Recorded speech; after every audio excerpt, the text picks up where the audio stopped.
Good morning, everyone. Here at Yum Farm, and I'd like to take you over to my small but mighty composting system and tell you a little bit about what I'm doing here for composting and how it's really easy and manageable even in an urban setting, especially in an urban setting. I do have lots and lots of space to expand my system, which is a plan for the future. But in the meantime, I ordered a compost system called a Subpod. And this Subpod was I think like a Kickstarter or something where they designed this system, and I said, I'm gonna try it. And it came with this plastic container, which has got holes for the worms to come in and out, and aeration, and this part of the container comes above the surface, and if you dig a little deeper you've got the bigger holes, and so just making sure that your soil goes up to there. When this thing's all closed up, it just looks like this in my garden bed. So you can buy the Subpod with a metal raised bed, or you can build your own raised bed. We had these pieces of wood that were laying around, so we repurposed them into a garden bed. The Subpod's pretty deep, so you'll need to make sure that it's buried appropriately. The Subpod that I ordered came with a tool to aerate it. And you can see it's stuck around some roots here, sorry. So that tool you'll use to get air into it, and it doesn't mess with the worms or anything. When you get your Subpod, you'll have to order your worms to put in there, and I ordered red crawlers, red worms, just from the internet. It was super easy, and they come really quickly. So when you open your Subpod, there's a feeding guide. What are you supposed to put in here? How are you supposed to do it? It comes with 2 bays, so you alternate between the 2, and it comes with what should you put in there, what should you keep out, and what should you just do in moderation, in small amounts.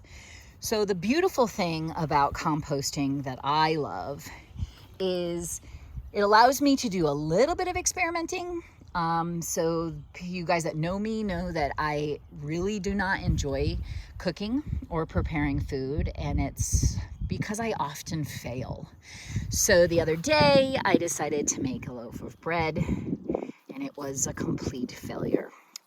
I'm not sure where I went wrong. It was way too soupy, and by the time I realized it was failing, because I had it in a bread machine, so it's not like I did this by super hand. By the time I realized that, it was kind of too late. So the glory is I made this. I know what's in here, and I know there's no harsh chemicals in here. And now I can break this apart into pieces and feed my compost. What I'm feeding are bacteria, are worms, are nematodes. I do also have quite a few ants in here, which if I'm gonna have ants, which I'm gonna have ants, they might as well be in the compost. This little worm is trying to find his way back into the warm, lovely pile. So all of that soil you see in there has not been added by me. Every single thing in there was just food waste.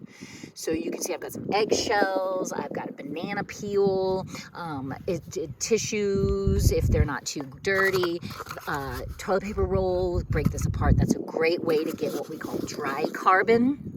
So you could burn the cardboard, but then the carbon goes into the atmosphere, and our job is to keep carbon out of the atmosphere, because we're doing that enough with burning coal and burning natural gas. So we want to what's called sequester the carbon into our soil. So we're gonna chop this up into smaller pieces, not very small, you don't have to spend too much time, and feed it to our compost. This dry carbon will balance out the nitrogen that's in a lot of the food waste that we eat. So my banana peel, here, I did a clipping, took some leaves that were sort of weakened off of a house plant. And so just making sure that you're not using any house plants that have any harsh chemicals on them. Here's some carrot peels. Here's a tortilla that I burned. And then of course my eggshells. So on your Subpod, it will tell you what should you put in, what should you leave out, and what are some things that you could put in but not too much of. When you have a city compost system, they usually accept everything, which is awesome.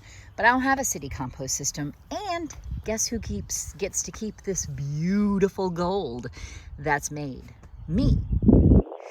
So I would love to help you out with any compost questions. It's experiment, so you're gonna put on your science brain and experiment with how to manage it, how to make it work, and then you get your kids on some chores, bringing out the compost, aerating it so that the worms can move around in there.